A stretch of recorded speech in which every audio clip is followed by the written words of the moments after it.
into the old cow report, and boy, oh boy, are we glad to see you tonight.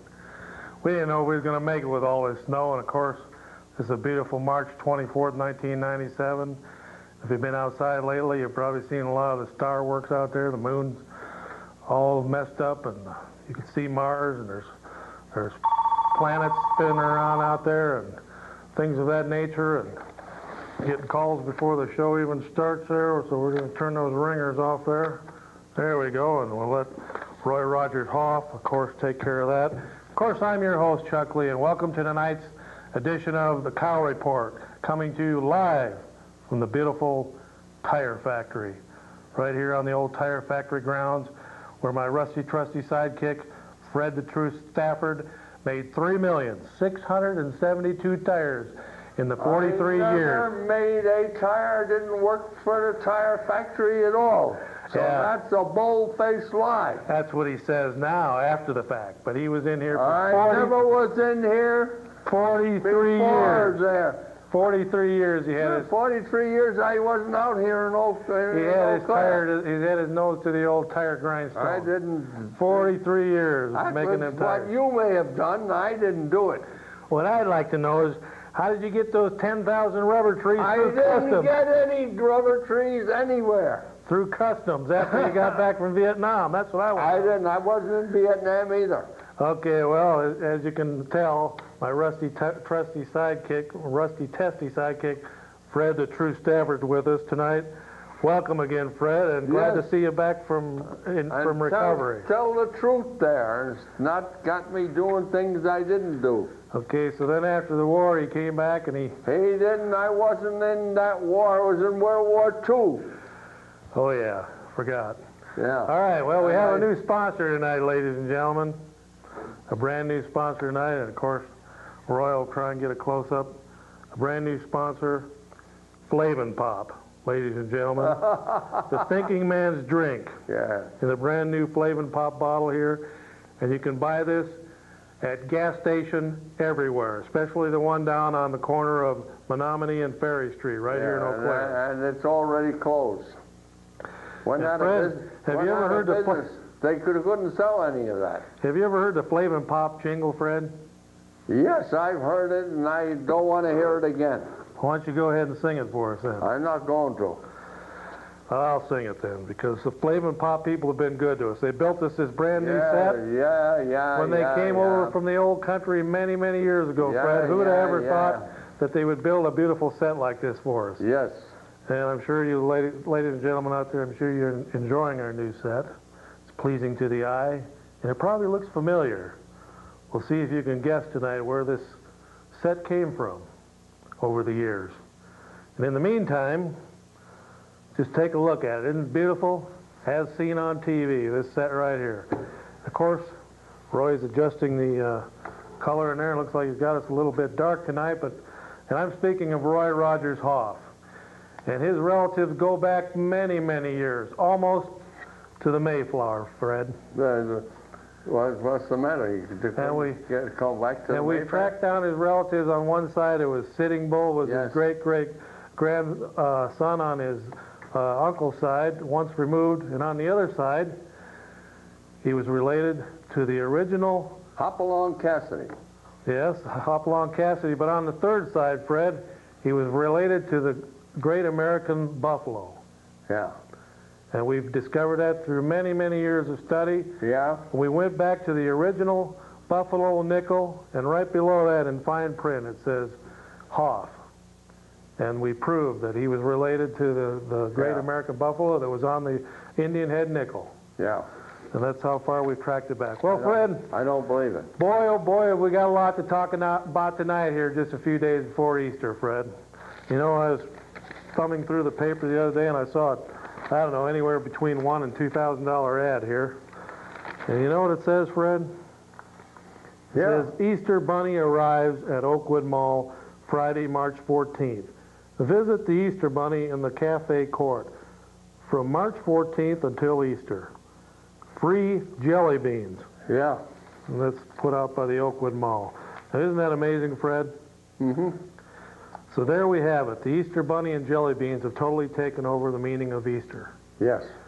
And of course, for those of you who have been around long enough to remember when Easter was actually for what, Fred? What was Easter actually created for? Well, that was Christ came back, he was buried and he came back to life. Right, Good Friday is when he was Yes. buried and he came back to life on Easter Sunday. Right.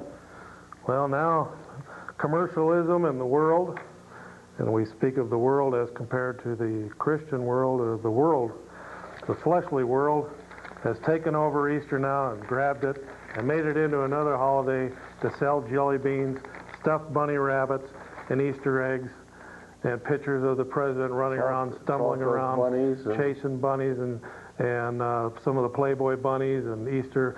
And no wonder he trips over some ladder in there in the middle of the night chasing them bunnies and Easter rabbits and eggs around in the middle of the dark, 2 o'clock in the morning. Well, here's what it's gotten down to, ladies and gentlemen, Easter bunny. And they proudly display it in anywhere between $1,000 and $2,000 ad. Where's the Easter bunny? Out at Oakwood Mall, Fred. So they've taken it over, Fred, and just like Christmas. Now, Christmas was the birth of Jesus. Yes. And that's taken over by Santa Claus and Christmas trees and ornaments and wreaths and Rudolph the Red-Nosed Reindeer. And the whole meaning of Christmas is gone now. And they say we're in a post-Christian era. They say Europe is already well into the post-Christian era, and now they say it's coming and it's moving into the United States, and we're in the post-Christian era now in the United States, Fred. When you see full-page ads like that, and people probably standing out there in line for hours to probably sit on the Easter Bunny's lap, and they're telling the Easter Bunny what they want for Easter. Can you believe it, Fred? No. How far the world has sunk since the Garden of Eden? Can you imagine it, Fred? Mm-hmm. Okay, well, here we go. We've got some email. Of course, you can see right there on the old screen, cow phone. Below that, it says cows, C-O-W-S, at discover-net.net. That's our email address for those of you that are computer literate and have access to a computer or to the internet out there at the university or at the high school or VOTEC or at the junior highs. You can write us a letter and we'll try and read it on the air if it's fit for human consumption. And we have one here from Paul the Almighty, Fred. And it's to the Cow Report. It's dated a couple of weeks ago, March 10th, but it's been a while since we've been on live. So it says, "Hi, I am a student at Memorial High School. Recently, the newspaper did an article on the crowded halls at our school. I think this is in response to the proposed new high school. Just to let you know, the pictures that the Leader Telegram took were at the most crowded area of our school and in no way reflect how crowded our school is.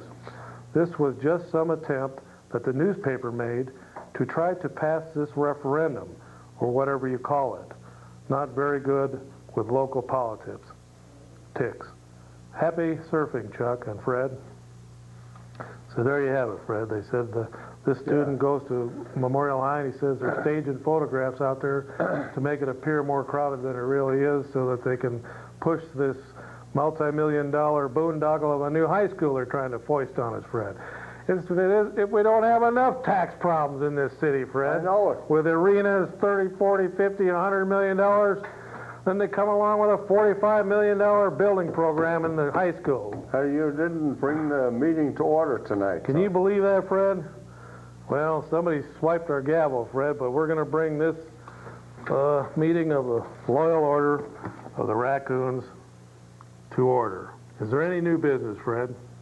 No new business. Is there any old business? No old business either. Well, can you give us a report on how many new members we have? I don't know.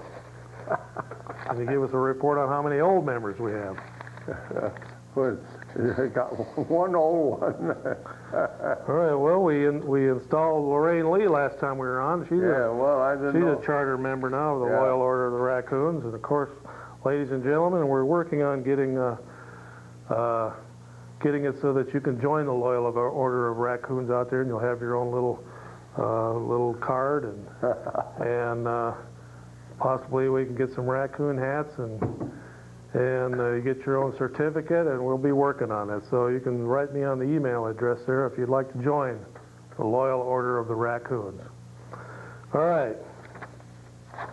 Okay, Freddie, we took care of that, and somebody's been itching to get on the line here for the last 12 minutes, so we better take a call and see who it is. Remember, ladies and gentlemen, we run a clean ship here. If you don't believe me, you just talk to Fred. He was a bouncer here at this tire factory for 43 years. He guarded the front door. Oh, boy. And what I'd like to know is, how'd you get those 10,000 rubber trees on top of the roof? I didn't get it. There's none up there. All right. Well, they're not there now. The factory. There's not a one in this building. Well, they make tires out of rubber, and they had to come from somewhere, so people want to know. They got it from where they bought it. People want to know how'd Fred get all that rubber. I in here. didn't Especially during the war, when you couldn't find rubber anywhere. Yeah. You couldn't find anything. You couldn't. I know people that drove on their tires for 4 years waiting for new tires to come out. And here Fred has 10,000 rubber trees. I didn't have any rubber trees at all, Chuck. Yeah, you don't want to talk about Chuck it now. had rubber trees. How many? Chuck has got the rubber trees. How many He got rationing? them down in his trailer. How many rationing stamps did you have during the war? Very few. For butter and rubber and all I that. had 10 gallons of gas. That's the only one I had, and I got a little meat too. 10 gallons in 4 years? Well, that's all they would let me have. Every week or what? No, that was for the whole 4 years. They gave you 10 gallons of gas for 4 years? Well, I only had one leave. Oh, yeah. Okay. Well, I'm sure the people back home got more than that. I guess they did. Okay, well, we better take a call here and see what's going on out there in television land. Go ahead, caller, you're on the air. Well, hello, Chuck and Fred. How you doing there? All right. Listen, tell Fred not to get so excited. Well, we've been trying to tell him that for 20, 25 years now. Yeah, tell him to keep his sense of humor. Makes a better program for both of you. Well, you know, Betty, Yes? and we're talking to Fred's wife here, ladies and gentlemen, if you would just take the bottle away from him a little earlier in the evening before the show starts. I tried that, but it don't work. Okay, well, Just tell him to keep your sense of humor, will you? all right, well, we're trying to. Okay. Well, thanks for calling in, Betty. Bye-bye. And, of course, that's Betty Stafford, Fred's better half. What have you guys been together now, 20, 25 years? No. Something This in that is the 13th year. Okay, now when's your wedding anniversary? In September. Boy, there was a lot of static on that line there, Roy. I hope that was just one line there, the static. That's your phone? That's a phone. I don't know what's causing the static. Okay, well, we forgot to tell you now, if you want to call in on the cow phone, and the old cow phone's been out there now for many, many years. Of course, this program has been out there many years, and we're up against the Oscars tonight, so if you're getting bored by the Oscars and you don't want to see, what's her name, Madonna or somebody get an Oscar for Argentina or whatever else is going on out there, Don't Cry for Me, Argentina, then just stay tuned to the program here tonight, because, boy, do we have a lot to talk about. As you know, if you've been driving around town, you notice there's some potholes out there. You know, the other day, Fred, I drove by a pothole and I looked down in there and I saw two Chinamen running by. You did, huh? Two Chinamen running by with Chairman. They had Chairman Mao's casket on their back. They were running through it. Yeah. I mean, that's a deep. I know a deep pothole. Yeah.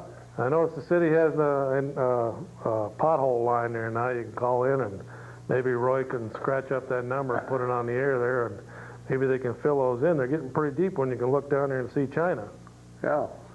Okay, well, we better take a caller. Go ahead, caller. You're on the air. Hello? Well, Roy, we got a little technical difficulty there. Well, Roy will fix that. Okay, in the meantime, Fred, the first of the cracks have started in the old Republican juggernaut out there in Washington, and there's a Republican representative calling for Gingrich to step down. And the same guy just voted for him in January to be the the Speaker of the House, and he's a Republican. But this headline's coming out of Washington tonight, and it says, Newt Gingrich is roadkill on the highway of American politics, said a Republican lawmaker who is seeking Gingrich's ouster as Speaker of the House. I think he should be replaced as Speaker because he is killing us. And by the us, he means the Republican Party. Representative Peter King of New York wrote in the most recent issue of the Conservative Weekly Standard that appeared on Monday. King asserted that Gingrich has a public approval rating a few points shy of the Ebola virus. It was by far the harshest comment on Gingrich yet from a member of his own party, as the Speaker struggles to reassert his leadership after being reprimanded earlier this year for ethical misdeeds. Well, that was his first mistake, Fred. With all the political hay that they've been using against Clinton for the last 4 years, and Gingrich capitulates and gives in for teaching a class on a public access channel just similar to this down in Georgia, teaching a college class. They tied him up in knots and got him to agree to pay out $300,000 fine, and for just nothing, Fred, compared to some of the shenanigans that are going on out there in the White House and the Democratic congressional members, Senate and House. And just one case alone, the case of the almost 1,000 FBI files that the White House spirited away on false pretenses from the FBI. The FBI turned over 1,000 files on individuals around the country that ended up being an enemies list for the Clintons to use to blackmail people, to call for IRS audits against these people, and to harass them, and just basically it was a enemies list that Clinton and his wife built against higher-ups in the Republican Party and Republican fundraisers and people, movers and shakers in the party. Do you know that each one of those FBI files was illegally obtained under false pretenses? Each one of them files carries a fine of 1 to 3 years in prison. And the reason I know that is because Chuck Colson, during the Whitewater days, or during the Watergate days, was sentenced to 1 to 3 years for one file against a little jerk pipsqueak called Daniel Ellsberg. He went to prison for 1 to 3 years for one FBI file. So you take that times 1,000, you got 1,000 to 3,000 years that somebody out there in the White House has to pay for. But anyway, now there's some cracks starting to show up, and they're calling for Newt to step down, Fred. Yes. Of course, with any stream, it starts with just a few drops, and then it builds up to a stream, and then it gets to a river, and then to a torrent, and then it ends up being an ocean. So, but he says that Gingrich is abandoning the conservative movement, Fred. I know it. He has for quite some time. And he says, as roadkill on the highway of American politics, Newt Gingrich cannot sell the Republican agenda.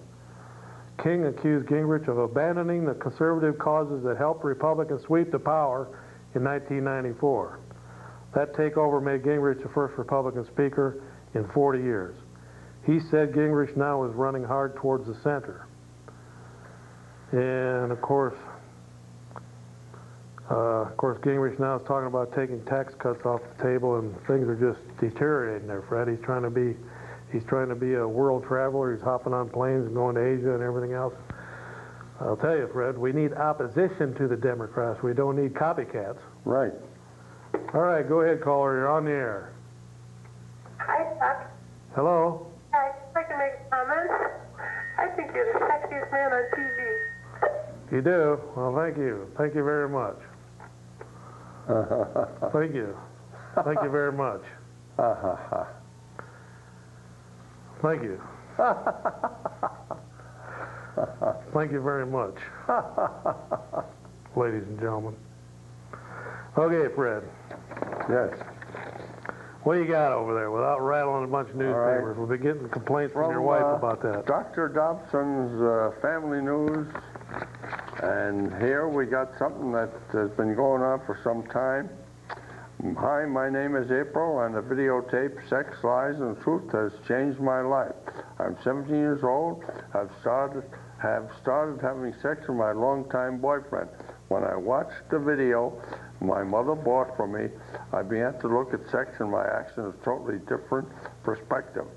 Unlike most relationships, I, the girl, was pressuring my boyfriend into sex. Now, I agree with all the reasons he gave for why, from waiting in the start. I feel so much better now. I've told my boyfriend how I felt. I'm sorry for taking away his virginity. When he was trying to make me happy, now my boyfriend and I are much closer mentally instead of physically, which is more important. Thank you, Brio, Dr. Dobson, and Fold. That's, I should say, focus on the family. Please do not mention my real name. Okay, well, that's amazing, Fred. And in layman's terms, what do you capitulate out of that? You know, a lot of young people are having sex there because learning it in school and whatnot. Well, they certainly have gotten a good education out of grade schools and high schools, and junior highs, in that area, Fred. They can't read the label on a condom, but they sure know how to put it on a banana. Yeah. Okay, Fred. And to back up what I was just talking about this blackmailing of people after getting their FBI files in an illegal way, now the U.S. taxman targets Clinton enemies. In what Republicans see as a blatant attempt to silence critics of President Bill Clinton, the tax authorities at the IRS have launched a series of audits into many large organizations which have criticized the Clinton administration over the past 4 years. So far, 12 groups are being audited and have been forced to hand over thousands of documents, while agents from the Infernal Revenue Service have raided offices and questioned individuals in the different nonprofit organizations. No audits are underway against organizations that support the Clinton administration. The IRS is supposed to be independent of politics, and such blatant use of the tax authorities is being seen as a clear abuse of power. Senator Don Nickles, the Republican head of the committee responsible for the IRS, said he planned to raise the issue with Robert Rubin, hand appointed by Clinton, the Treasury Secretary, and other congressmen have promised to hold hearings. The IRS has a responsibility to conduct audits, but not just against political enemies or political adversaries of this administration, said Nichols. I hope the IRS has not become politicized. And that's from Citizens Intelligence Digest, Citizens for Honest Government. I signed something I got in the mail there calling for the elimination of the IRS. Well, Fred, it's one of the biggest bureaucracies in the world. Their budget's bigger in probably over 100 countries in the world. And of course, they've done everything from shaking down businesses to actually, in some of their raids, people have actually died from the abuse of the IRS. They're being looked into very closely by Democrats and Republicans. There's a U.S. House member on the Democratic side named Traficant. Yeah. From Ohio that's been looking into some of their abuses for several years, and he's been calling for them to be shackled, either totally stripped of their power or to be put back on good graces with the taxpayers. The taxpayers are paying for them to go around and act like a bunch of thugs with guns. Go ahead, caller, you're on the air. Yeah, hi there. Who do you think you are? What do you mean? Well, it seems to me like you think you know everything.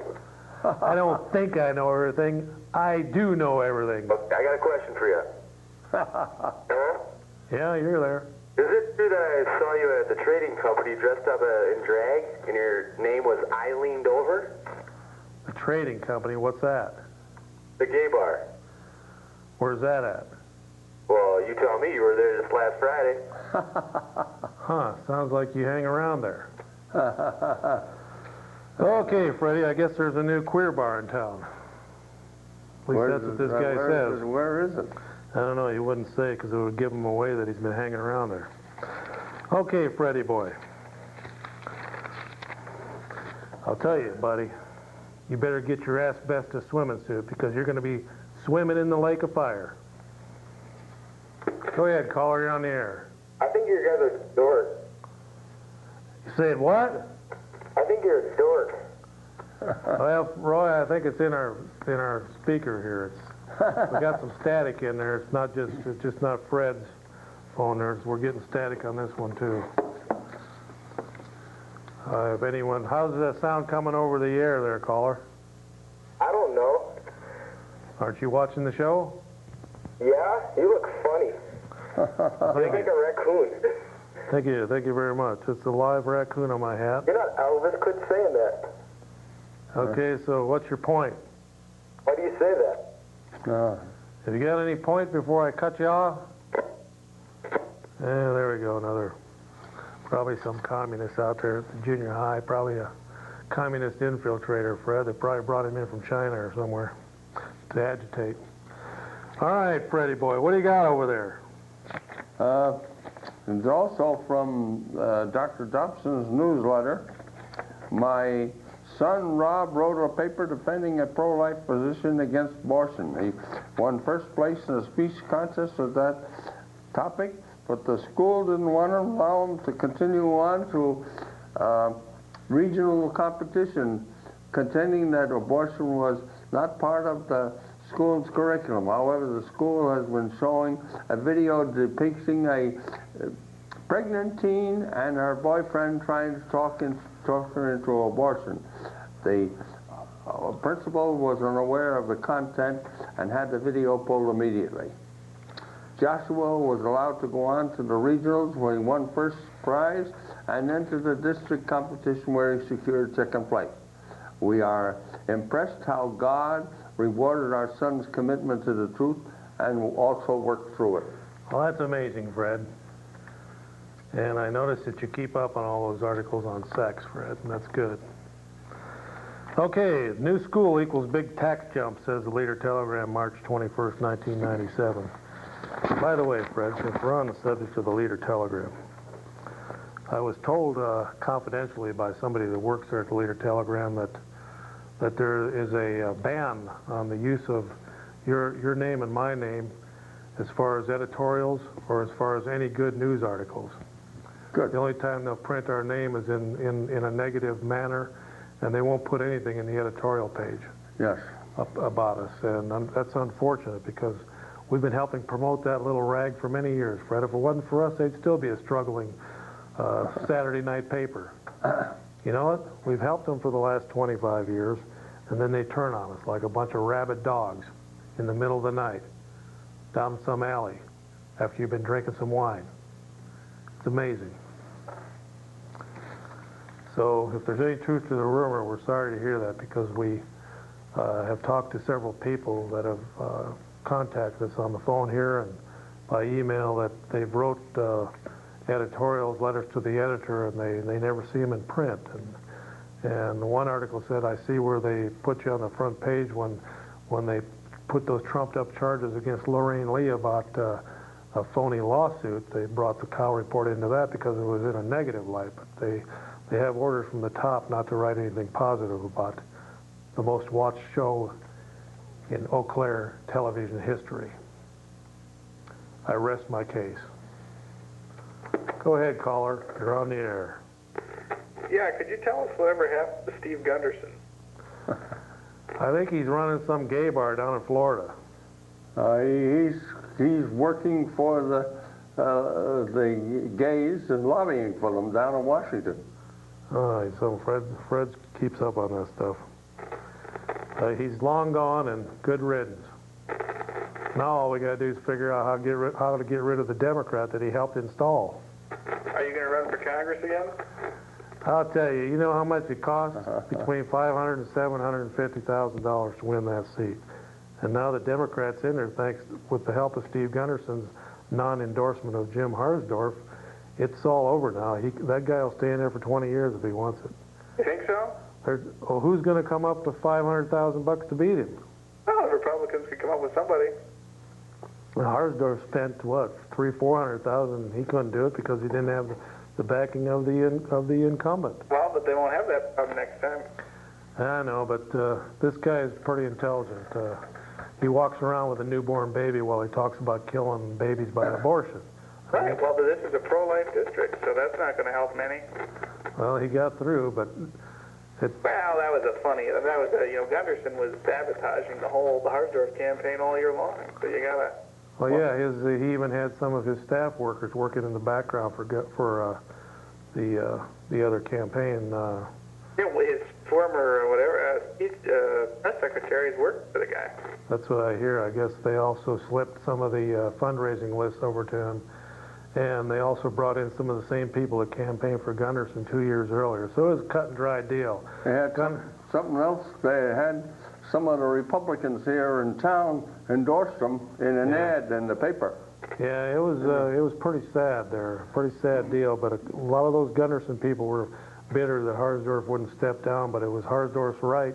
The right thing for Gunderson would have done was to stand up like a man, and I know that's hard for him to do, and to have ran in a knockdown, drag-out primary with Harsdorf and let the best man win. But when you're talking about men, he couldn't do that. That's why he snuck around like a little fairy and helped Harsdorf's opponent in many ways, helped him to win.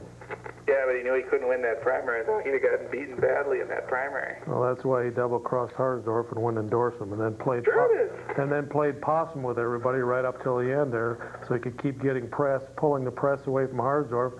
So the Leader Telegram kept writing about what's Steve's next move. What is Steve wearing today? Is Steve and his boyfriend getting married? Are they going to push for the same-sex marriage bill? What kind of rings are they going to wear when they get married? Who's going to wear the wedding dress, Steve or his boyfriend? And that's the kind of junk we heard for months instead of who was really running for office. It's just pathetic. It makes a Christian want to puke in his soup.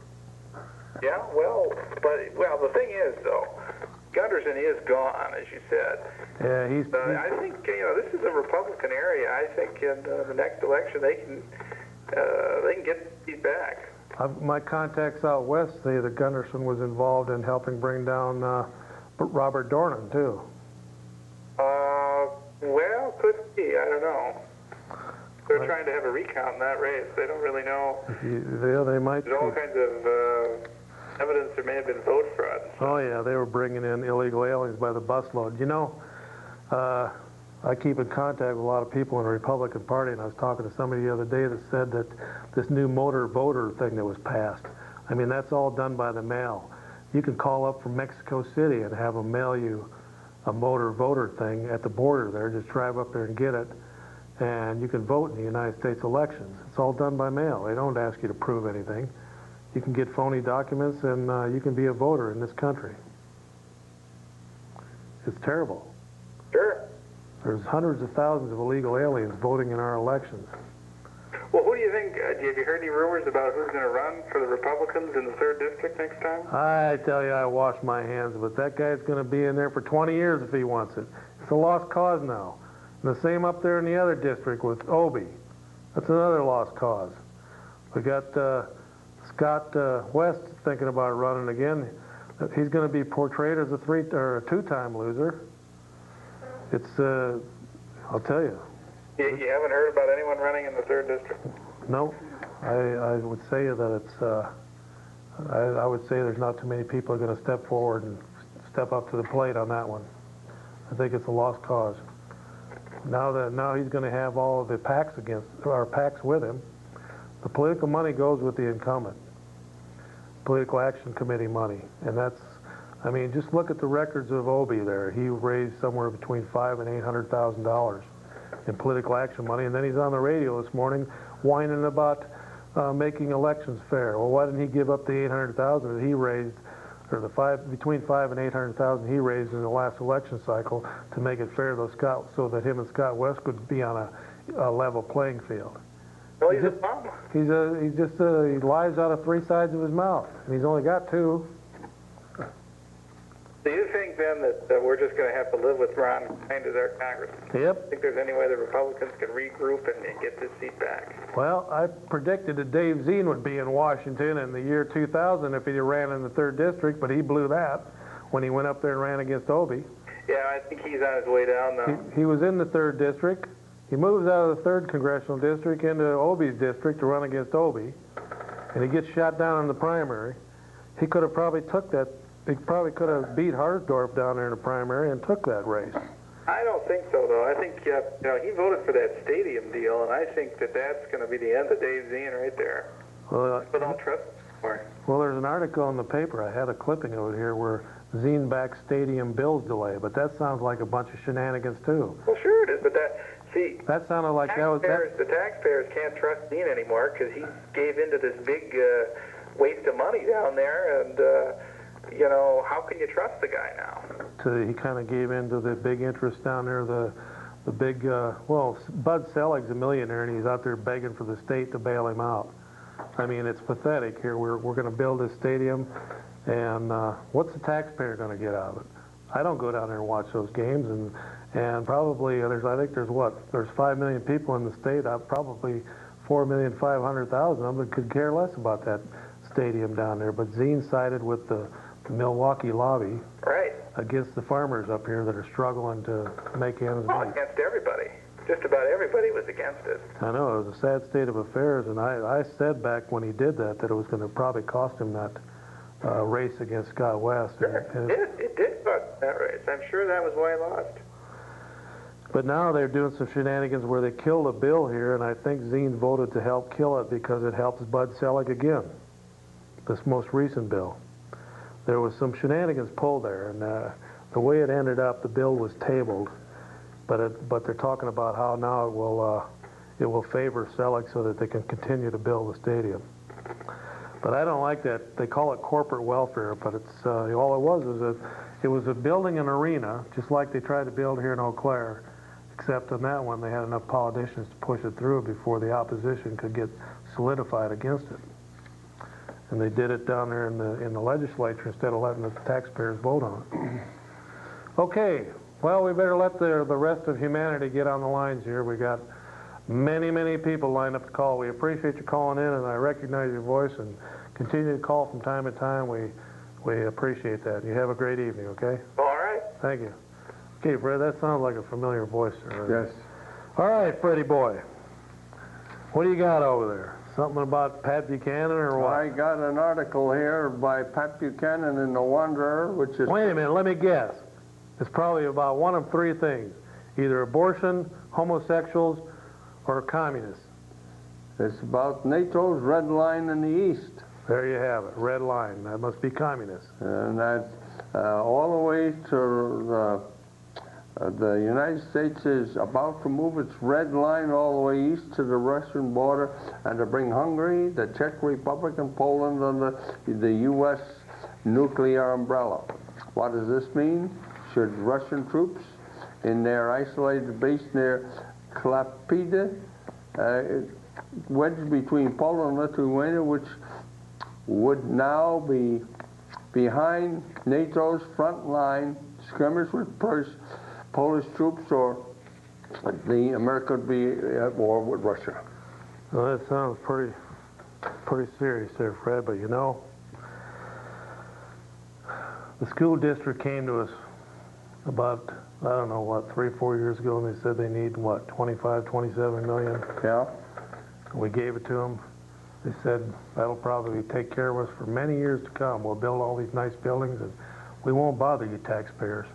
So what do? They smell blood in the water like a bunch of sharks, and they see where there was an attempt down there in Madison to cut the real estate taxes for the struggling poor people all across the country all across the state that are trying to stay in their homes. So what do? They see a little bit of tax money freed up, and what do? They go after it just like a bunch of blood-sucking sucking bloodsuckers. Yeah. If you've ever seen a carp with a bloodsucker on it, Fred, Yeah. that's what they are. Just a bunch of vampires going out there, just a bunch of vampires addicted to that taxpayer blood. And they're going to suck the blood dry right out of you taxpayers until they force every one of you senior citizens out of your homes. We feel for you out there. We know you're on fixed incomes, but these bloodsuckers don't care because they figure if they force you out of your home, it'll just create more public housing, and that's what they want. They want socialism to flourish.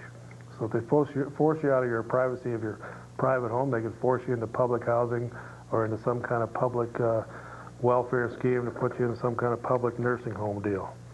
They don't care.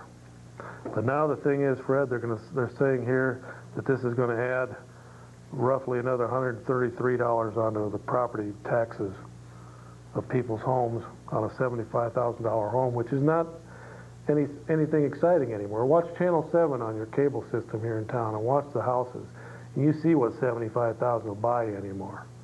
It's not very glamorous. You got to get up into the 150,000 range, over 100,000 before you get into a decent looking house anymore, Fred. Well, these vampires, I'll tell you how this vampire system works around here. This regional or this district school system is set up so that the insider cronies get elected, and so they're patting the back of the superintendent, the district superintendent, who's in bed with the union, who's in bed with the school board, who's in bed with the district superintendent. It's a vicious cycle, and they're all patting each other on the back. I hope they're using condoms, because they sure are having quite a fiesta there, Fred. And with HIV and stuff around, I hope that bunch is using condoms, because they've been in bed with each other for years. And the one that's going to get AIDS out of the deal is the taxpayer, because you're the one that's getting screwed. Go ahead, caller. You're on the air. Hi there, Chuck. How are you? All right. That's great. I caught your show once before. It's the second time I've seen it. I was wondering, do you take your show seriously then? Or are your views real, or are you just kind of joking around? Well, we've been serious. We've been doing this now since what, Fred? 1949, 50? Yeah. We're as serious as a heart attack here. Well, I agree and disagree with the views, and they're all good and fine, but why do you wear a aluminum can in your ear, and why is there a beaver on your head, and why you got this old man in the corner laughing? Who, him?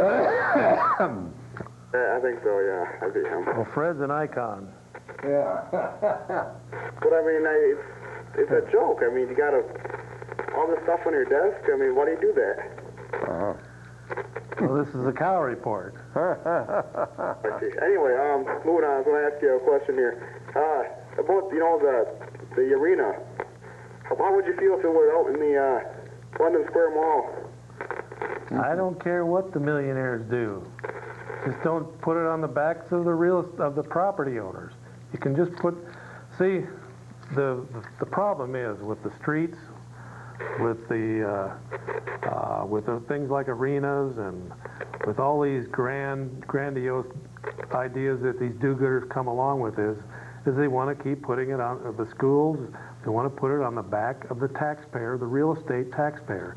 Now, why should somebody that scrapes all their life and scrapes their funds together and saves enough to buy a house, why should they be the scapegoat for every fly-by-night grandiose idea of people writing on napkins in restaurants and coming up with ideas for $50 million arenas, and people that are in bed with each other on the school system? Well, that has to do with what I asked, though. Okay, what I'm getting to is why should it all be put on the backs of the people, on the backs of a person, of a husband and wife? Okay, now let's look at it a minute here. We got 10,000 students that don't own property that live here in town. They're going to gain from an arena, but it's going to be put on the back of the townies here that have to pay for it, the taxpayer. Now, let's see, I wouldn't mind, let them get 20 millionaires together here in town, let them build an arena if it's such a great idea. Oh, yeah, I agree with you there, but I'm just saying, if we get an arena in here, if the city pays for it, and, if that were the case, and I'm not big on high taxes either, but it would help, the economy would go up. I mean, more jobs, obviously more employment downtown if you had downtown. Yeah, we might get maybe 20 janitors. That's a lot of janitors, plus probably about 15, finally some nice restaurants. Are you sick of eating fast food yet, Chuck? Well, I'll tell you, you can travel around downtown, and the downtown area is hustling and bustling without an arena. The downtown area is coming to life very nicely. Go down there you are near the down right now. Go outside, take a look. You see anybody outside? I doubt it. There's nothing out there. I'm not in downtown. We're in an industrial district right here. We're in a tire factory, but even this is coming. You're downtown. You go out there. There's nothing. I mean, there's nothing to do down there. Well, what do you want to do down there? Well, if you got some, if you got an arena down there, you could have concerts, you could have sporting events, you could have a ton of things to do down there. Does he realize that Mankato has closed their building, got rid of the people who were running it, and turned it into a club? They couldn't make any money with it. Ever been to lacrosse? In Mankato. Yeah, I've been to Been to lacrosse. lacrosse, little big guy. Yeah, lacrosse is, they're, The taxpayers down there have to pay for it. Well, they're getting the money back, though. I mean, see, the thing is, though, money coming in. Yeah, they're getting it back. How come the people being driven out of their homes have been taxed to death What are down you in talking lacrosse? about? You're talking about all this. Yeah. I'll tell you, Fred. You get these people on here. They come in here. They go to college for 4 years, and they think they know something. Yeah, They don't stick around and buy a house here because they know they'll be taxed to death. yeah. Especially with them idiots we got in the school system that are running things. In bed with the unions and the teachers and the school board. It's all one big hustle and bustle. I'll just tell you one thing, Fred. I hope they got enough condoms. All right, Fred. Magazine rating, none too friendly to Chippewa Valley. And what caught my eye more than that, Fred, it says here, an Eau Claire official says she disagrees with the national magazine's contention that Eau Claire doesn't rate highly as a place to raise a family. Well, first of all, as far as I know, this person is not an Eau Claire official. An official is somebody that's an official of the city, and this woman here is not an official of the city as far as I know. I don't remember voting for her or seeing where she was running for office, or she What's her name? or she was appointed by the city fathers or mothers, or appointed by the city manager. Her name is Betty Wall from the Eau Claire Coalition for Youth. But she's not a city official.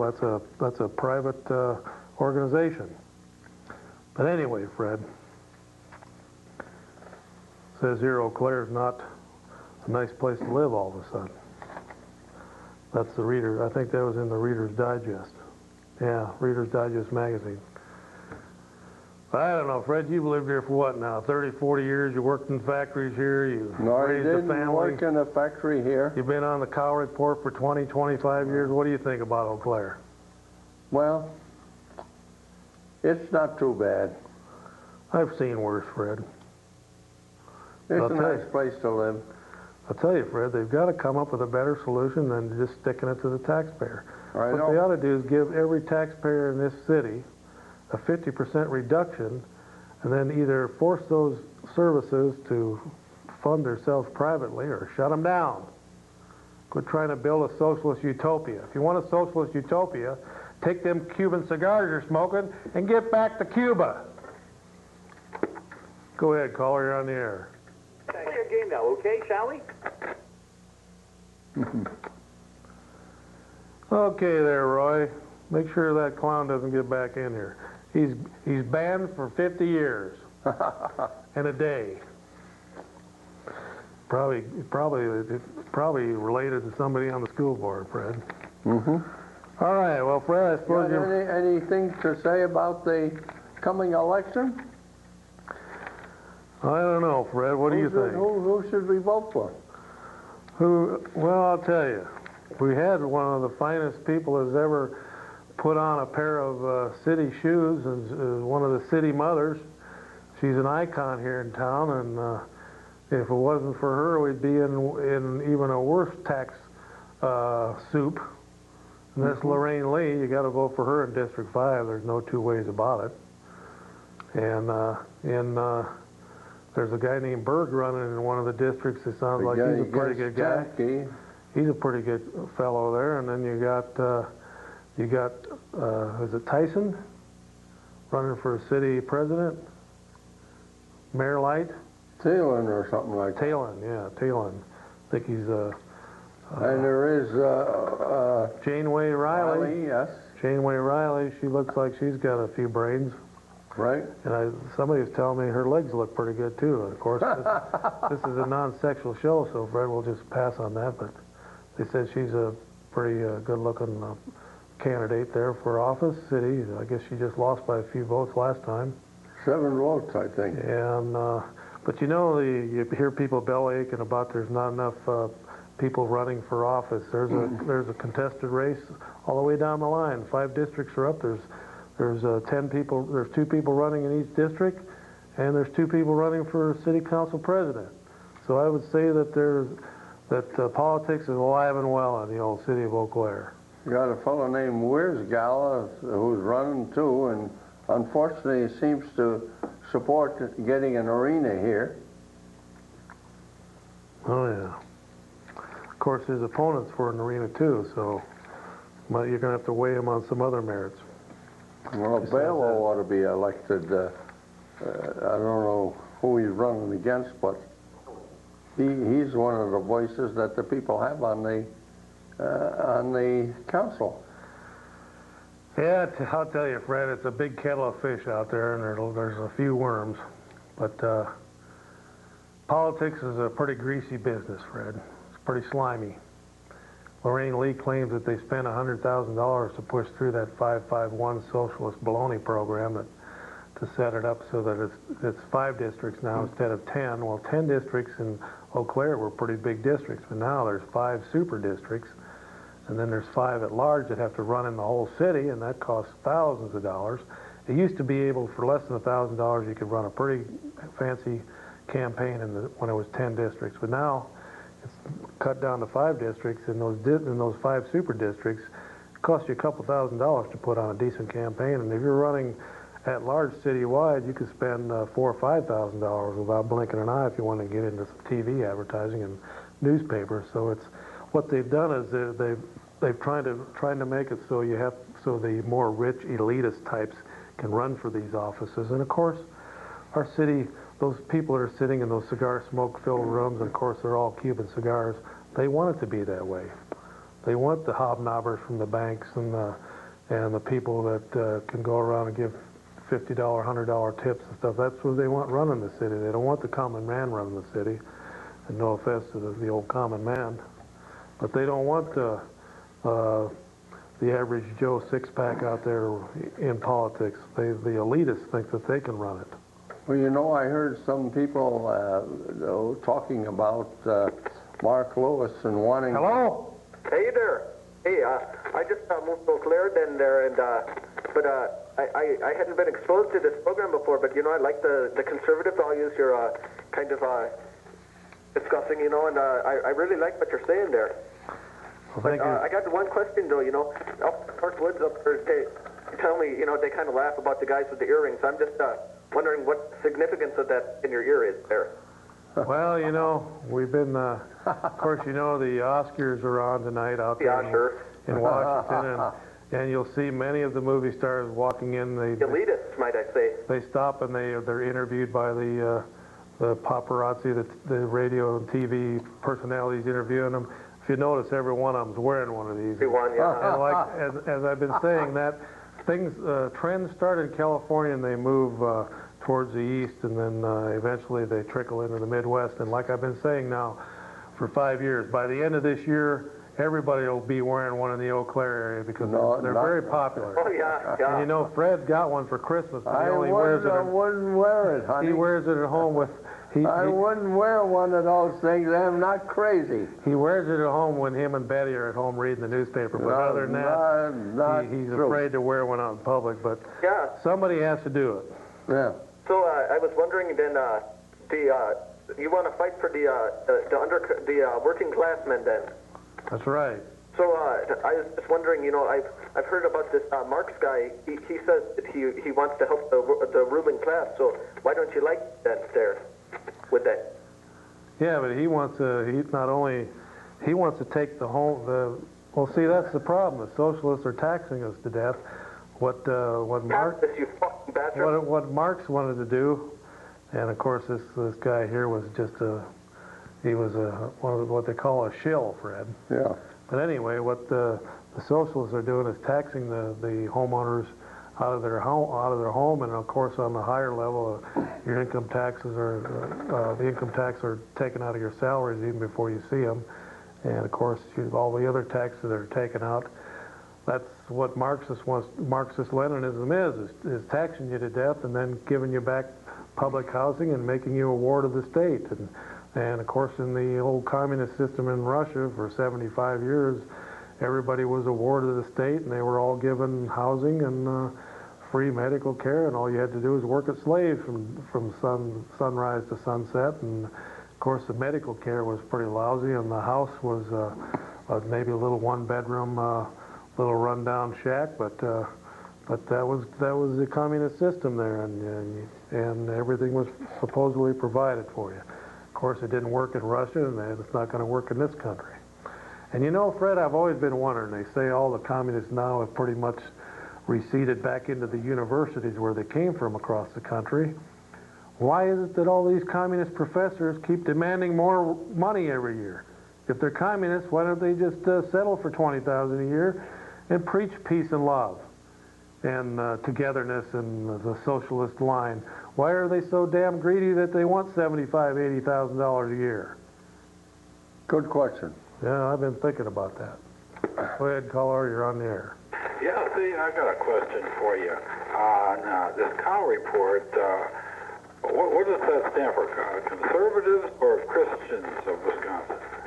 Actually, this is the dairy state. Of course, we've been replaced by California now as the leader, and of course, you know, they're starting to bring in those super hog farms into the state, or they're trying to, and so we might have to change it to the Cow and Hog report. But right now, it's the Cow report, and it stands for conservatives, Christians, and cows of Wisconsin. I read an article in the newspaper quite a while back on your program. I thought it said that it stood for Christians of Wisconsin. Was that right? This was a couple of years ago. Fred, you're a Christian, are you? Yeah. Well, I'll tell you, we got a lousy connection tonight. Yeah, it must be all the snow on the line or something. Has it been sounding that way on your home TV set there? No, just on the phone. Oh.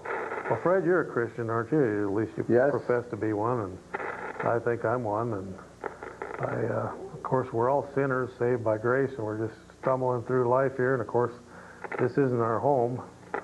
The communists consider the earth their home, but when you die, you just go back to the dust. Of course, we look beyond that. So, did you want to ask Fred or I a serious question or the politics? I was curious what the Cow actually stood for. Yeah, it stands for many things. Acronym, COW. Yeah, it's kind of evolved into being from the dairy state too. We like to promote the cow, and as you can see, we like animals. They're delicious. Yeah, I agree. I didn't know if it was Christians of Wisconsin because I've read. Of course, you know, Fred has got some English blood in him, and you know they've got a mad cow disease epidemic going on over there in England, and I know Fred gets some of his beef from England, so. I don't. So, well, did you have a question for Fred and I other than that, or did you want to make a comment about the politics of the day, or are you happy to be paying as much taxes as you're paying? No, I'm not. I think I agree with you. We're all overtaxed here. Yeah, but we don't have the reins of power. The communists and the socialists control the reins of power, especially in the area of the schools. You have an elitist group of socialist liberation theologists and pseudo-Christian socialists that think that they know what's best for the children of this area, and as long as they can rip off the taxpayer and the homeowner by to continue their socialist ways. But you know, I noticed here just recently reading where they're having more troubles in the local schools than ever. So all the socialist money that they poured into their system doesn't seem to be working, other than the pretty buildings they've got and the high administrative salaries that they've managed to give themselves, Fred, the $100,000 salaries and all that. It's amazing, Fred. Yeah. And you know, Red China is going to take over a U.S. naval base in California. Of course, Yes. this is a little bit old now, but the Washington Times came up with this. Reports that shuttered by military cutbacks, a historic Navy base in Long Beach is about to be leased to a China-owned shipping company under an agreement assisted by the White House. $300 million property will aid communist competitors of American business. They're going to take these slave wages, these communist prisoners and students over there that they've arrested over the years, they're going to make them build they're already working in slave wages. They don't get anything but enough rice to keep them alive, Fred. And now they're going to start shipping that stuff into their own seaport there. They're going to take over a naval base. Isn't that amazing, Fred? I just heard the other day that there's three communist Chinese battleships off the coast of California right tonight as we speak. Go ahead, caller, you're on the air, your last call. Oh, great. That's first of all, we love you. My question was, I was going to ask you about the bases that are being handed over to foreign countries. How many have been handed over, and why are they being handed over? Well, I'll tell you there, young lady. They're being handed over because Clinton cut some sidewinder deals there out at the White House, and he let some of them Chinese sleep in the Lincoln bedroom and take pictures, and then they gave a bunch of money to Clinton's re-election plans and helped re-elect a lot of Democrats and threw money around like a bunch of Chinese drunken sailors. And so their reward for that, Freddie boy, was they get to rent out that Long Beach Naval Base, Fred, and that's probably got some classified stuff in it still. But unfortunately, it's that old time of the evening tonight. The old clock on the wall says it's time to go again, so as we sign off, caller, you can make your comment as we're going off the air. Go ahead, caller. Well, there ain't much time, but I might as well tell you, I do recognize the set. Used to be 13. And as far as that arena business, I'm going to say this flat out, one time and then one time only. You're not going to say it on my program, Common, until you sober up. All right, well, thanks a lot for tuning in tonight. We appreciate your support, and don't forget to watch us next time on the most watched local TV program in the history of Eau Claire County. Thanks a lot, ladies and gentlemen. Adios, amigos, amiguettes. We'll see you again next time.